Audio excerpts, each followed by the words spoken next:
Hello, it's Dr. Bob, and today we're at the Grand Canyon. Seeing the Grand Canyon from the rim is impressive. It cuts through the desert like a living scar. It has fingers that reach out in every direction, searching for something. And it really likes to show off when the sun rises. There's nothing quite like it.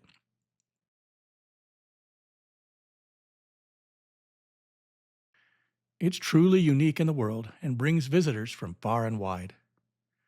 It's just unfortunate that there is so much confusion about its origin and what it means.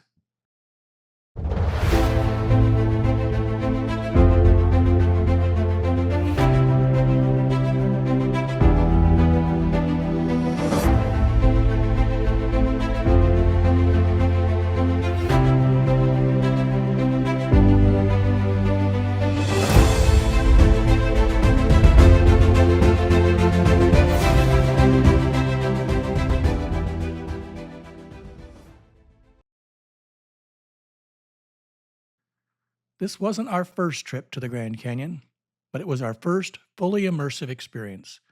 6 days on the Colorado River, long enough to really listen and feel every splash, every rock, every sound, every bump, every minute. And it was a great opportunity to find the messages in the rocks. Today we're launching from Lee's Ferry.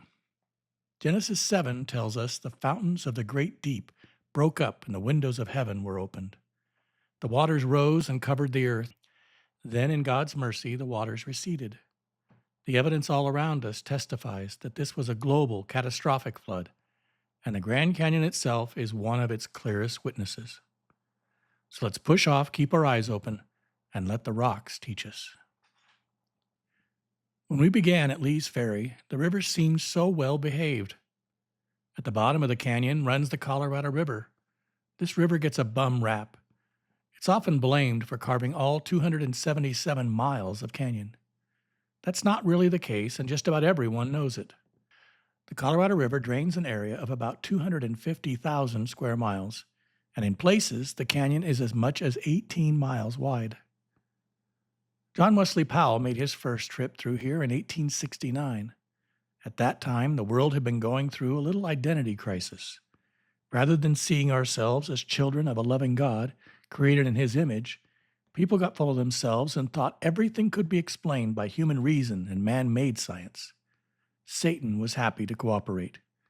Through his influence, ideas like uniformitarianism and evolution became the new religion. Instead of the 6 days of creation and the global flood described in Genesis, they proposed millions and billions of years. As Peter warned, they will say, "Where is the promise of His coming? For ever since the fathers fell asleep, all things are continuing as they were from the beginning of creation." They created a new history for themselves and for this canyon, and in doing so, they denied God's role. The canyon just doesn't cooperate with deep time uniformitarian ideas. Everywhere you look, there are signs of recent catastrophic processes. As we progressed through the canyon, we saw the layers that were formed as the floodwaters deposited wave after wave of sediments. These bands of red, brown, tan, and occasional mauve are individual packages of sediment, each with its own characteristics as the waters of the Great Flood rose and destroyed ecosystem after ecosystem. Large quantities of fossils, marine shells, land animals, and even trace fossils show the destructive power of those tidal waves. Look at the fossilized ripples in the Bright Angel Shale and Tapete Sandstone. They measure only 15 to 20 degrees, consistent with underwater current or wave ripples, not desert sand dunes that typically slope more than 25 to 32 degrees. Paleocurrent directions across these layers point consistently west to southwest on a continental scale, exactly what you'd expect from a massive floodwater transport, not slow local deposition.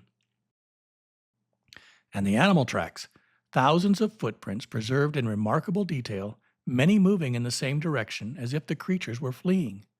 We even see well-preserved 4-footed trackways along trails like the Bright Angel Trail in the Supai group, animals apparently trying to escape rising waters.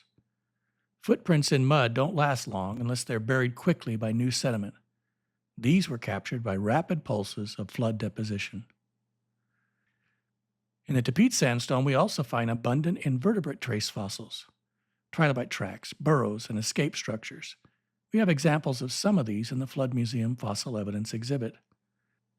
These aren't the result of slow seafloor reworking over long ages.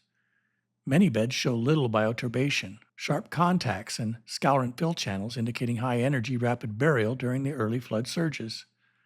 Some layers even preserve massive numbers of nautiloid fossils, pointing to sudden catastrophic entombment.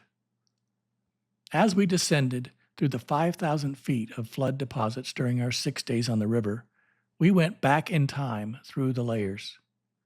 One of the most striking features is the Great Unconformity. John Wesley Powell himself identified it in 1869. Here, the Tapete Sandstone sits directly on polished Precambrian granite. Deep-time geologists claim 1.2 billion years of rock are missing. But the Bible gives us the true story. At the onset of Noah's flood, 40 days of torrential rain and the breaking up of the fountains of the deep sent powerful cascades of water sweeping across the land. These early flood tidal waves scoured the surface clean, polishing the basement rock like a gigantic sandblaster. Then the very first flood sediments, the tapetes, were laid right on top. This same great unconformity has been found on every continent. Between most layers, we see almost no erosion surfaces, no soil horizons, and minimal deep burrowing. Clear signs the sediments were laid down rapidly in succession, not over millions of years. We also saw dramatic waves and bends in the sediments, layers folded while still soft and flexible. Many of these bends span multiple layers that secular geologists claim were deposited thousands or millions of years apart. Yet they were all still pliable at the same time. In places like Carbon Canyon and along the East Kaibab monocline, thick stacks of layers, including the tapetes, show tight folds, ridges, rotated blocks, and even small cone-shaped pits known as soft sediment deformation structures. Field studies confirm these rocks remained sedimentary, not metamorphosed, and show no fracturing that would occur if they had hardened first. The layers deformed plastically while still water-saturated and unlithified, powerful evidence that they were deposited quickly during the flood and then bent by tectonic forces before they could harden. When the land masses rose and the waters retreated, this area experienced a unique uplift, the Kaibab upwarp. The Bible tells us the land rose up and the waters retreated. The headwaters of the Colorado are about 12,000 feet high in the Rockies. By the time it reaches the Grand Canyon, it's around 5,000 feet. The North Rim itself sits over 8,000 feet. Water doesn't carve uphill. Instead, the rising land dammed up enormous post-flood lakes. When those dams breached, massive volumes of water, augmented by melting ice from the post-flood ice age, rushed through with incredible force. Cavitation bubbles acted like underwater jackhammers, shattering rock on contact, while coking vortexes sucked up material and turned it into projectiles. We saw a small-scale version in 1983 at Glen Canyon Dam, where spillway water carved a hole 40 feet wide, 32 feet deep, and 150 feet long through reinforced concrete and bedrock in a very short time. The essential features of the canyon were cut very rapidly in days and weeks, not millions of years. The Colorado River we raft today is simply following the path of least resistance through the great canyon already formed by the receding floodwaters. In the midst of all this power, we also saw the beauty of God's provision. Majestic bighorn sheep standing sure-footed on the cliffs remind us that after the flood, God commanded the animals to be fruitful and multiply and fill the earth. Every creature is a living testimony of His care. This was an amazing opportunity to view this wonder from the bottom up. Without the help of our guide Chris and Tour West, we wouldn't have been able to witness these things. It was an experience of a lifetime. As our journey ends, the message in the rocks is clear. The rising rapids spoke of the power of the flood. The sediment layers, fossils, trackways, ripples, and soft sediment deformation declared the rapid deposition and burial during that catastrophic year. The great unconformity and bent sediments showed us the sudden scouring and plastic deformation while the rocks were still soft.